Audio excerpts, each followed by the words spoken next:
Ezra 5. Of King Darius of Persia, but when the prophets Haggai and Zechariah son of Iddo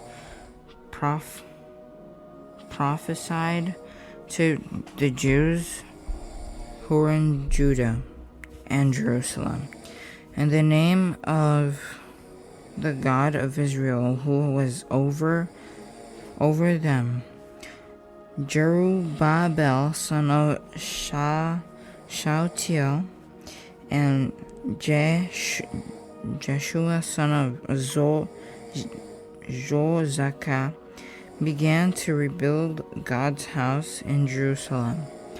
The prophets of God were with them, helping them. At that time, Tattenai, the governor of the region west of the Euphrates River, Shethar-Bozenah, and their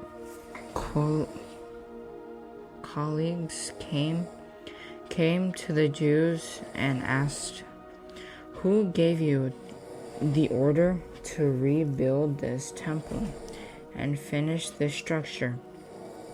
They also asked them, "What are the names of the workers who are constructing this building?" But God was watching over the Jewish elders. These men wouldn't stop them until a report was sent to Darius, so that they could receive written instructions about this matter.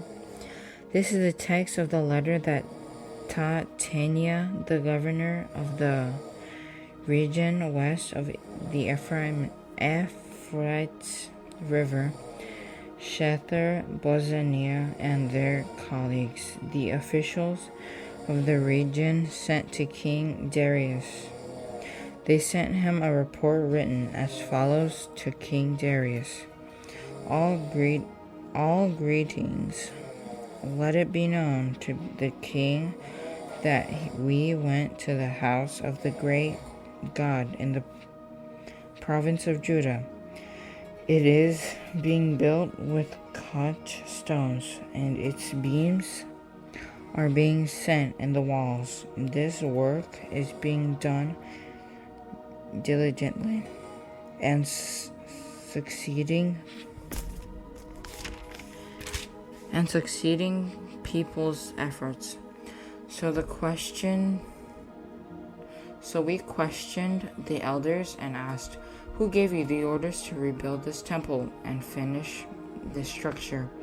We also asked them for their names so that we could write down the names of their leaders for your information. This is the reply they gave us. "We are the servants of the God of the heavens and earth, and we are rebuilding the temple that was built many years ago, which a great king of Israel built and finished. But since our ancestors angered the God of the heavens, he handed them over to King Nebuchadnezzar of Babylon, the Chaldean, who destroyed this temple and deported the people of Babylon. However, in the first year of King Cyrus of Babylon, he issued a decree to rebuild the house of God. He also took from the temple in Babylon the gold and silver articles of God's house that Nebuchadnezzar had taken from the temple in Jerusalem and carried them to the temple of Babylon. He released them from the temple in Babylon to a man named Sheshbazzar, the governor, by the appointment of King Cyrus. Cyrus told him, "Take these articles, put them in the temple of Jerusalem, and let the house of God be rebuilt on the original site." Then this same Sheshbazzar came and laid the foundation of God's house in Jerusalem. It has been under construction from that time until now, but it has not been completed. So if it please the king, let a search of the royal archives in Babylon be conducted to see if it is true that a decree was issued by King Cyrus to rebuild the house of God in Jerusalem. Let the king's decision regarding this matter be sent to us. Ezra 6. King Darius gave the order, and they searched in the library of Babylon in the archives, but it was in the 14th of Ecbatana in the province of Media that a scroll was found in this record written on it. In the first year of King Cyrus, he issued a decree concerning the house of God in Jerusalem. Let the house be rebuilt as a place for offering sacrifices, and let its original foundation be retrained. Its height is to be 19 feet and its width 90 feet, with 3 layers of cut stone and 1 of timber. The coat is to be paid from the royal treasury. The gold and silver articles of God's house that Nebuchadnezzar took from the temple in Jerusalem and carried to Babylon must also be returned. They are to be brought to the temple in Jerusalem, where they belong, and put into the house of God. Therefore, you must stay away from that place. Tatting, governor of the region west of the Ephraite River, Shether Bozenai, and your colleagues, the officials in the region, leave the construction of the house of God alone. Let the governor and elders of the Jews rebuild this house of God on its original site.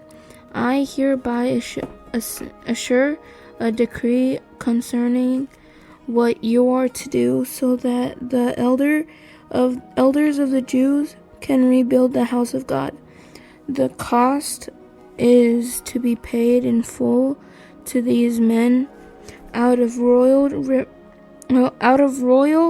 revenues from the taxes of the region west of the Ephraite River, so that the work will not stop. Whatever is needed, young bulls, rams, and lambs, for burnt offerings to the God of the heavens, or wheat, salt, wine, or oil, as requested by the priests in Jerusalem, let it be given to them every day without fail, so that they can offer sacrifices pleasing aroma to the Lord, to God of the heavens, and pray for the life of the king and his sons. I also issue a decree concerning any men who interfere with this directive. Let the beam be torn from his house, but raised up he will be impaled on it, and his house will be made into a garbage dump because of this offense. May the God who caused his name to dwell there overthrow any king or people who dares to harm or interfere with his house, with this house of God in Jerusalem. I, Darius, have issued a decree. Let it be carried out diligently. Then Tattenai, governor of the region west of the Euphrates River, Shethar-Bozenai, and their colleagues diligently carried out what King Darius had decreed. So the Jewish elders continued successfully with the building under the prophesying of Haggai the prophet, and Zechariah, son of Iddo. They finished the building according to the command of the God of Israel and the decree of Cyrus, Darius, and King Artaxerxes of Persia. This house was completed on the 3rd day of the month of Adar, in the 6th year of the reign of King Darius. Then the Israelites, including the priests and the Levites and the rest of the exiles, celebrated the dedication of the house of God with joy. For the dedication of God's house, they offered 100 bulls, 200 rams, 400 lambs, as well as 12 male goats as a sin offering for all Israel, one for each Israelite tribe. They also appointed the priests by their divisions and the Levites by their groups to the service of God in Jerusalem, according to what is written in the book of Moses. The exiles observed the Passover on the 14th day of the 1st month. All of the priests and Levites were ceremonially clean, because they had purified themselves. They killed the Passover lamb for themselves, their priestly brothers, and all the exiles, the Israelites who had returned from exile, ate it together with all who have separated themselves from the uncleanness of the Gentiles of the land, in order to worship the Lord, the God of Israel. They observed the festival of unleavened bread for 7 days with joy, because the Lord had made them joyful, having changed the Assyrian king's attitude towards them, so that he supported them in the work on the house of God of Israel. Ezra 7.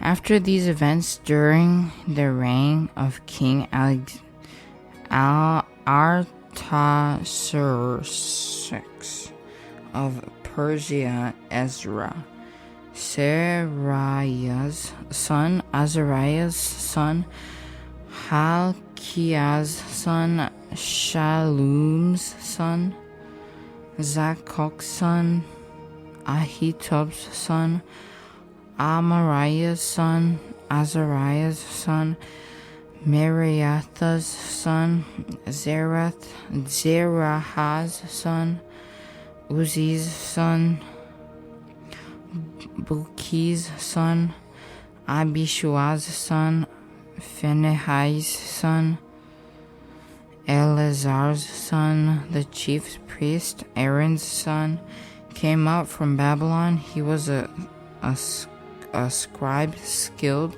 in the law of Moses, which the Lord, the God of Israel, had given. The king had granted him everything he requested, because the hand of the Lord his God was on him. Some of the Israelites, priests, Levites, singers, gatekeepers, and temple servants accompanied him to Jerusalem in the 7th year of King Artaxerxes. Ezra came to Jerusalem in the 5th month during the 7th year of the king. He began the journey from Babylon on the 1st day of the 1st month and arrived in Jerusalem on the 1st day of the 1st month, since the gracious hand of his God was on him. Now Ezra had determined in his heart to study the law of the Lord, obey it, and teach its statutes and ordinances in Israel. This is the text of the letter King Artaxerxes gave to Ezra the priest and scribe, an expert in matters of the Lord's commands and statutes for Israel.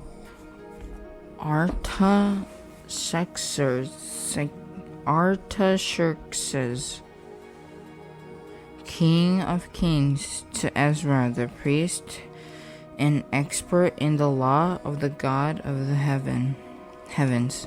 Greetings. I issue a decree that any of the Israelites in the kingdom, including their priests and Levites who want to go to Jerusalem, may go with you. You are sent by the king and his 7 counselors to evaluate Judah and Jerusalem according to the law of your God, which is in your possessions.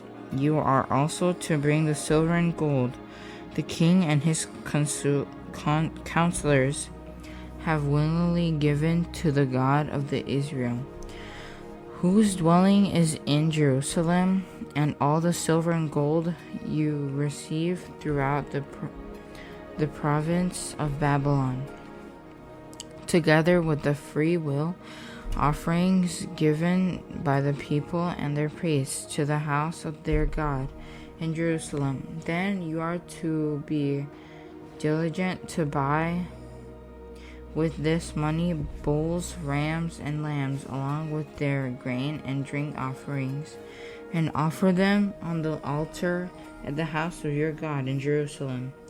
You may do whatever seems best to you and your brothers with the rest of the silver and gold, according to the will of your God. Deliver to the God of Jerusalem all the articles given to you for the service of the house of your God. You may use the royal treasury to pay for anything else needed for the house of your God. I, King Artaxerxes,